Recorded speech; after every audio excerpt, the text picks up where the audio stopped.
Queridos irmãos, o tema desse devocional é muito interessante. Cuidando das coisas de Deus, enquanto Deus cuida das nossas coisas. Sim, essa é uma das melhores maneiras e das maneiras bíblicas de nós ocuparmos o nosso tempo. É o que está em Mateus capítulo 6, versículo 33. Buscai, pois, em primeiro lugar o reino de Deus e a sua justiça, e todas estas demais coisas vos serão acrescentadas. Infelizmente, nós fazemos o contrário. Nós nos gastamos buscando as nossas coisas, nossas prioridades, em satisfazer nossa vontade, primeiro. E esquecemos das coisas do reino, dos negócios do reino, das prioridades do reino, da vontade de Deus. E, consequentemente, o resultado também é inverso. Se quando eu coloco em primeiro lugar o reino, tudo me é acrescentado, quando eu deixo o reino por último lugar, ou em último lugar, nada também me é acrescentado, ou pelo menos muito pouco. Portanto, nós deveríamos fazer o que o texto propõe. Se eu busco em primeiro lugar o reino, todas as coisas são acrescentadas. Que coisas? As coisas que eu necessito para viver essa vida e glorificar a Deus.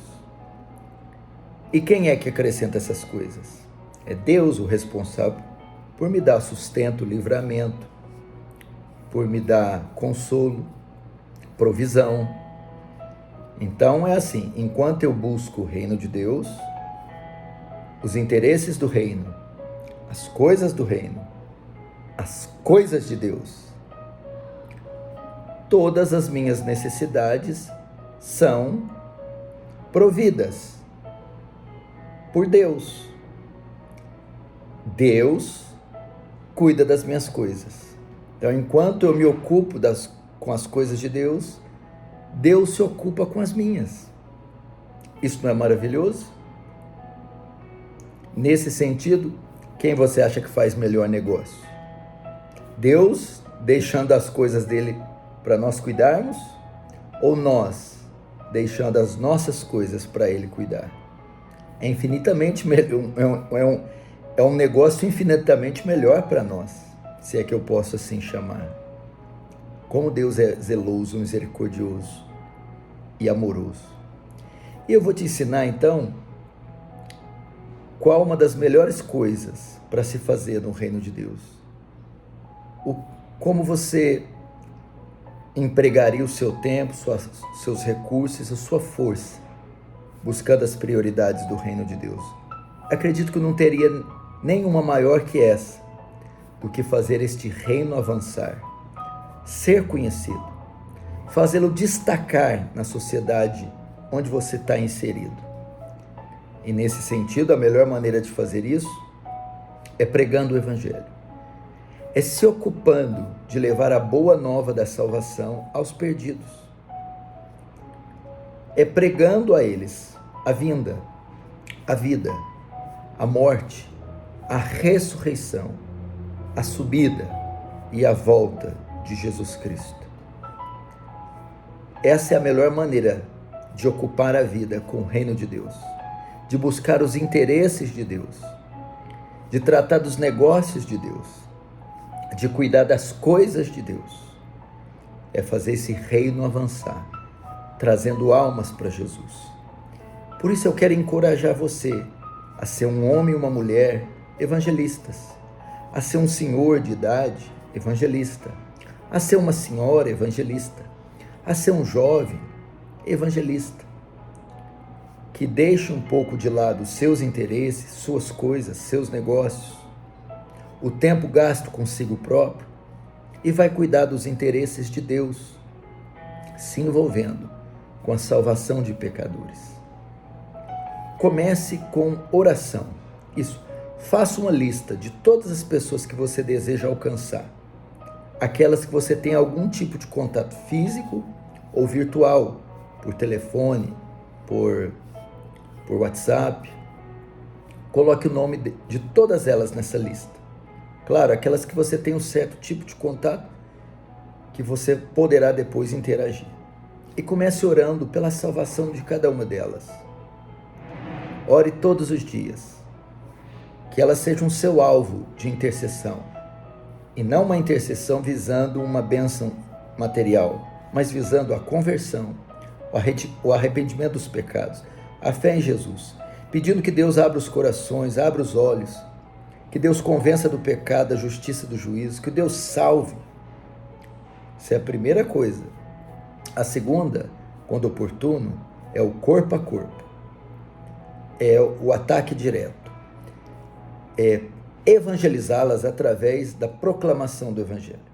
Escrevendo textos, enviando áudios, fazendo telefonemas, visitando-as pessoalmente. Você vai expor a ela o plano da redenção. Você começa dizendo o estado delas. Isso. Romanos 3:23. Todos pecaram e destituídos da glória de Deus estão.